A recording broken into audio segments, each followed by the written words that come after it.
Okay, geeks, today we have the privilege of taking a sneak peek at Tamiya's latest release in 72nd scale, and that's their F-35A Lightning II. This kit is due to come out in mid-August.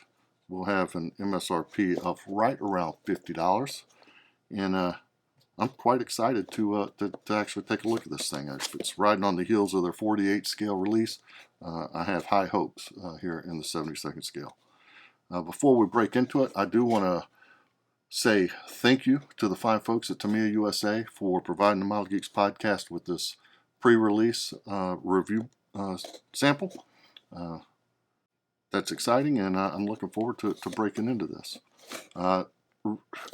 Looking at the box, I mean, there's no surprise here. In typical Tamiya fashion, the artwork is great, and of course, you know, they have always done just a great job with their packaging. There's no doubt about that. You know Tamiya when you see it from across the room, a Tamiya box, right? So that said, let's go ahead and break this bad boy open and see what we have on the inside. Okay, there we go. A lot of plastic, right? So let's see, 1, 2, so 4 there. 6 screws, 7 including the clear parts, so that's really not too bad as far as the parts counts go. Let me tell you what, let me do this. Let me go ahead, because it's hard to see in here, right? Let me go ahead and break all these bags open and get the noisy stuff out of the way. Be right back.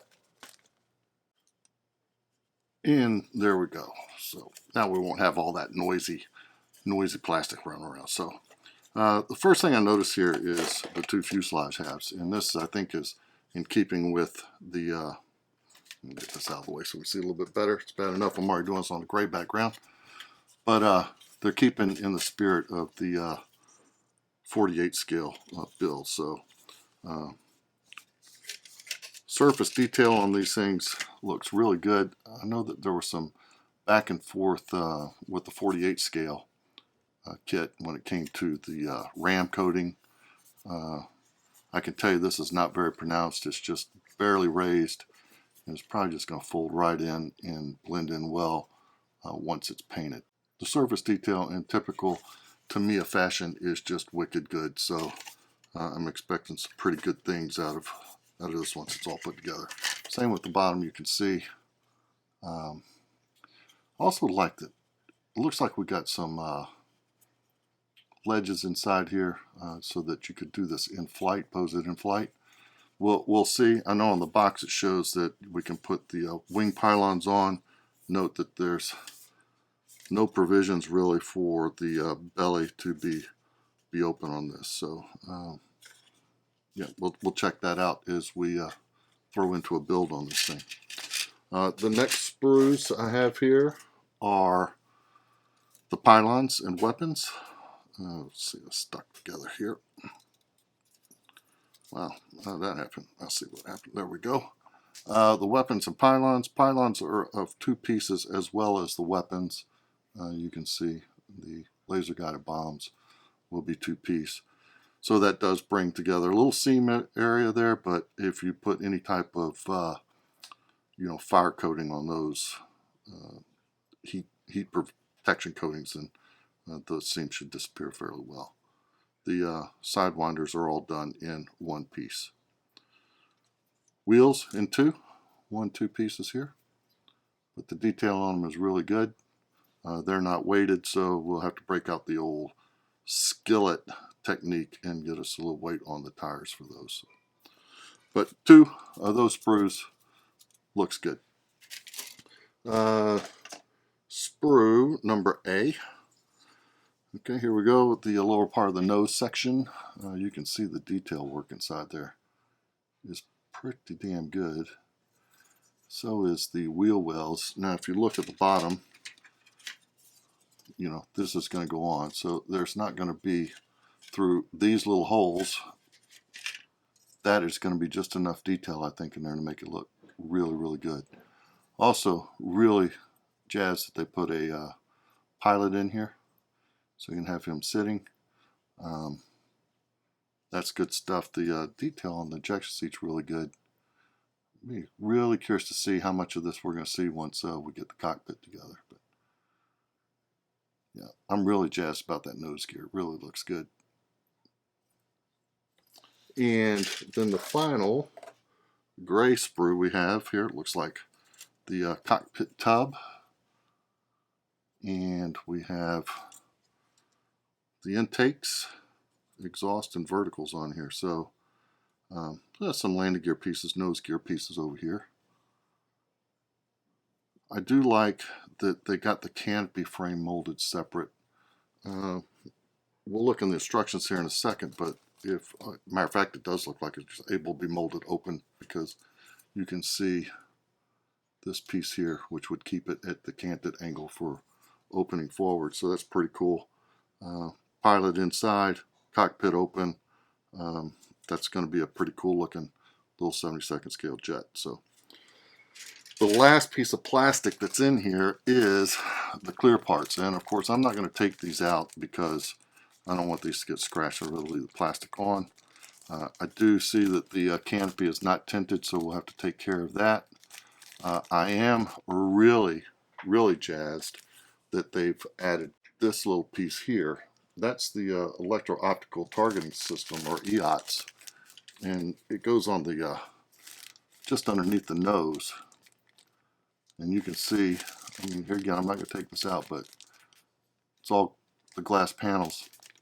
And I'm hoping that there's mask included because where it could be done, those little pieces would be really hard to get masked up because that's actually a part of the nose.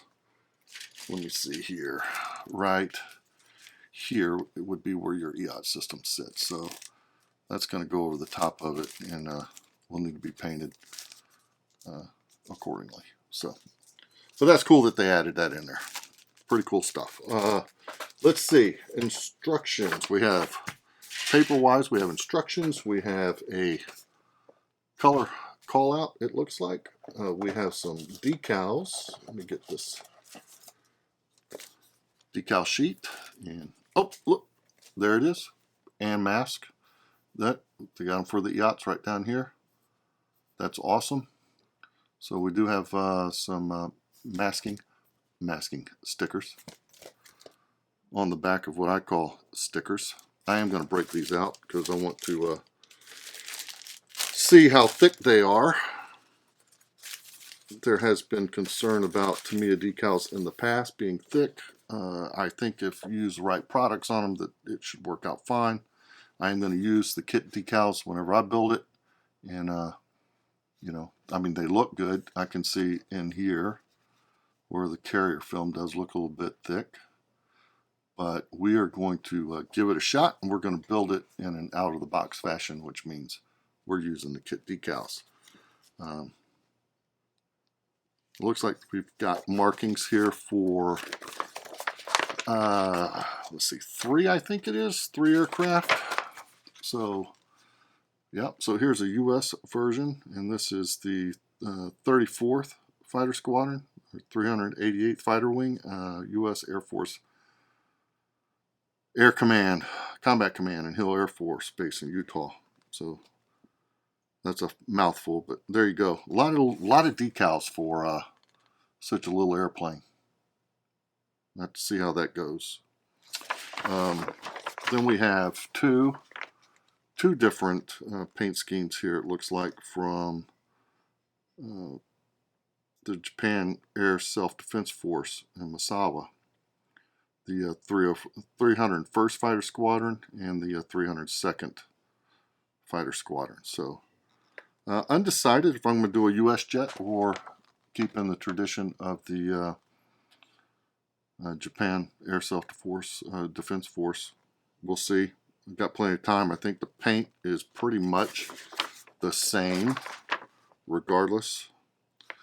So speaking of paint, in the instructions we have all of the, let's see here, we have all typical Tamiya, all your paints required there. And you see there's this list of LP paints is getting bigger and bigger as that range grows. Full disclosure, I didn't have some of these. I have ordered them from Sprue Brothers, and I'm waiting for those to come in. So I will be doing the entire paint mixed as it says in the instructions, as in out of the box. So the instructions, of course, it all starts just the way any other aircraft build does, and that's with getting the cockpit all put together and ready and in, followed by landing gear stuff and preparation for closing up the fuselage here. Intakes, you know, so two-piece intakes, but I am willing to bet you a crisp $100 bill that you're not going to be able to see any seams in there because of this complex curvature of these intakes going into the motor area. So something we'll take a look at. And here you can see what I was talking about with the call-outs on the paint. LP14 is 7-to-1 ratio with LP59. I'm going to do all those mixes and, like I said, do it all in Tamiya paint. Let's see, onto the landing gear down here. And then we have some different ordnance configurations here depending on what you're building. So I guess at this point here I'm going to have to decide what I'm going to do before I decide to start drilling holes. So we'll see how that works out. I don't know if I'm going to put ordnance under or just do it slick. We'll see. They call that beast mode, as you can see right up here. Beast mode with your GBU12s and the AIM-9s on there. And you know, as well as what they would have internal. It's a lot of stores. Beast mode, I think, is probably the way to go. So we'll see. Anyway, so on to the little fiddlies and fuselage. You know, putting it together. This intake now. So here's another mix here, and Whitey did our build of the 48 scale, and he's got some. He just did a beautiful job on it. And one of the things he did is he mixed back here and followed the LP instructions as well, because this exhaust is not like a typical metal exhaust you'd find on an F-18 or an F-4. It's got a little bit different hue to it and a different texture. It's hard to explain, but you'll see in the future as we get this thing built what I'm talking about. We're going to mix these together. It worked out really well for him, and I'm hoping it will here too. And then, of course, on to just, you know, fiddly bits here, putting fiddly bits in. How much I love fiddly bits, landing gear, etc. Here you can see how that EOTS goes on that I told you about before. I'll probably have on that well before I start doing any painting, obviously. And